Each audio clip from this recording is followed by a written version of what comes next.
Hoy, Baliw, ba't ka nandito sa tambayan namin, ha? Ha? Eh, pwesto namin to eh. Ba't ka nandito? Oo nga. Pwede umalis ka na dito sa akin na yung kuya. Umalis ka na! Umalis ka na! Dito, ha? Maraming kailangan nyo sa tambayan namin.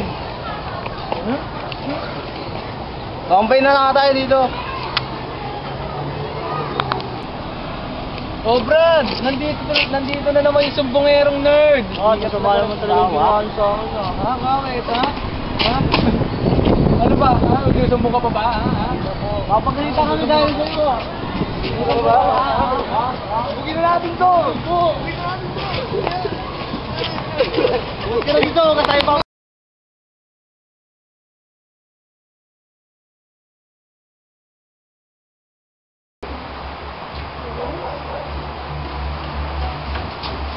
Oo, nandiyan ka na pala.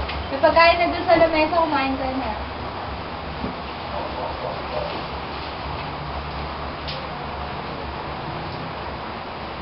Oo, ba't yung tahimik mo? Wala po. Ano ba yan? Ba't puro ka pasa?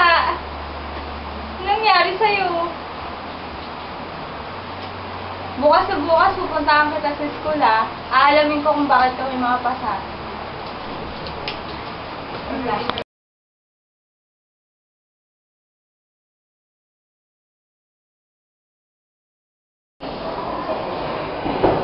Coming! Good morning, sir. Yes, good morning. May I help you? Tanong ko lang po. Ako po yung sister ni Marvin Antonio. May gusto lang po ako reklamo na may uuwi po yung kapatid ko. Gusto siya pasahan.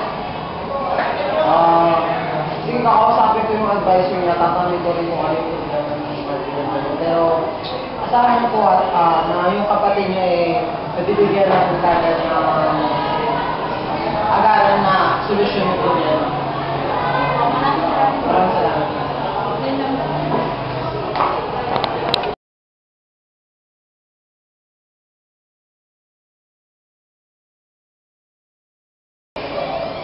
Good afternoon, sir.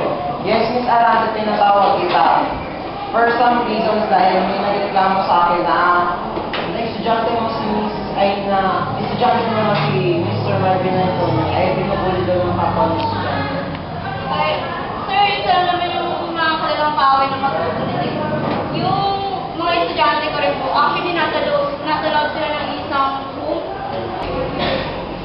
Sir, ang alam ko pong umaaway kay Antonio ay si Mr. Emil Nazareno.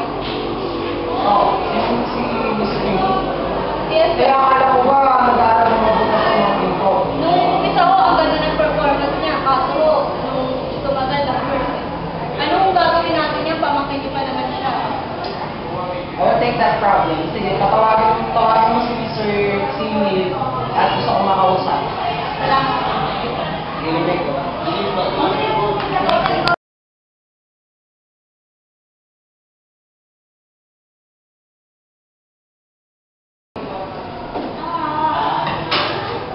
Siyempre, sa una.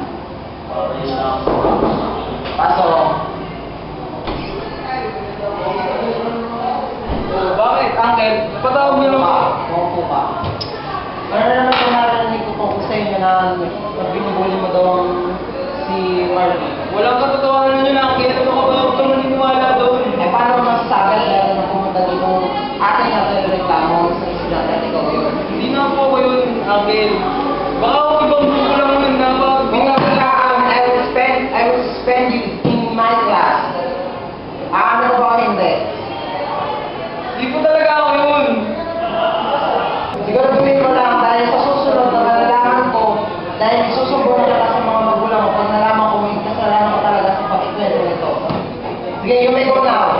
Sabi ko sa inyo, no, wala talaga akong problema. Let's shoot.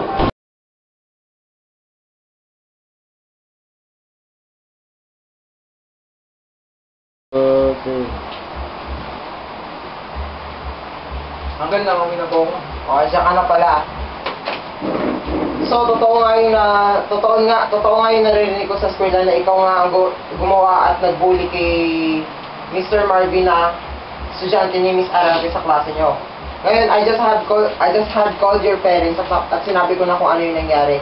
Ngayon, suspended ka sa class for 6 months at hindi ka makakapasok ngayon. Pero uncle, nagawa ko lang naman po yun para ano eh. Hindi ko naman po sinasadyang gawin yung ginawa ko dun sa classmate ko. Email, ang mga estudyante, ang kapwa mo estudyante, ang kapwa natin tao, hindi pinagtitripan. Ngayon, dahil dun sa ginawa mong kasalanan, kailangan mong i-take yung punishment sa'yo at kailangan mong pagsisihan kung ano man yung ginawa mo. Naiintindihan mo ba ako? Sige po, uncle. Sige.